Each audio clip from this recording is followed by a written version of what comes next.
नास्रीन करबला के शहीदन के एटा पेश करण लाइ मोरो शहर के मरकजी इमाम बारगाह हुसैनी खां जुलूस बरामद कयो वियो, जेको शहर के मुख़्तलिफ़ रूटन खां थींदो बुखारी पीर के पड़ ते पहुतो।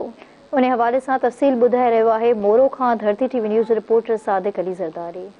मोरो हुसैनी मरकज़ी इमाम बरगाह मोरो में इतने मजलिस बर्पा कई पी वञे। अचो तो वधीक हितां मौजूद मोमिनन का विचार वठूं उन्हनि जो इन हवाले से छा चवणु। ही आज़ादारी सैयद शुहदा जा ॾींहं आहिनि। इमाम हुसैन अलैहिस्सलाम आलम इंसानियत जो इमाम आहे।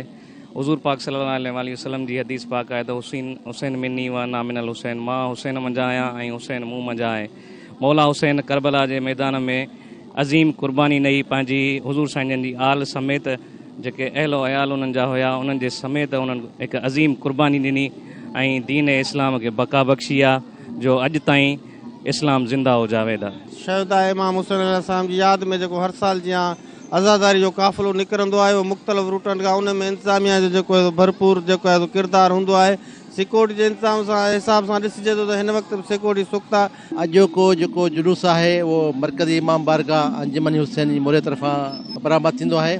5:30 बजे बरामद थियो आहे ऐं इहो 11:30 बजे वरी नहर थींदो। बाक़ी सिक्योरिटी जे हिसाब सां तमामु बहितरीनु सिक्योरिटी आहे। हिते तक़रीबन 6 मुहर्रम खां जेके जुलूस जेको आहे उहो डेली जे हिसाब सां निकिरंदो आहे ऐं पंहिंजे क़दीमी रस्तनि सां थी करे इख़्तिताम पज़ीर थींदो आहे। तक़रीबन जुलूस जेको आहे हिन टाइम ते पंहिंजे रस्ते ते रवां दवा आहे ऐं सिक्योरिटी डिप्लॉयमेंट अलहमदिल्ला 100+ जवान जेके हिन टाइम ते जुलूस सां गॾु जेके ड्यूटी ॾियनि था।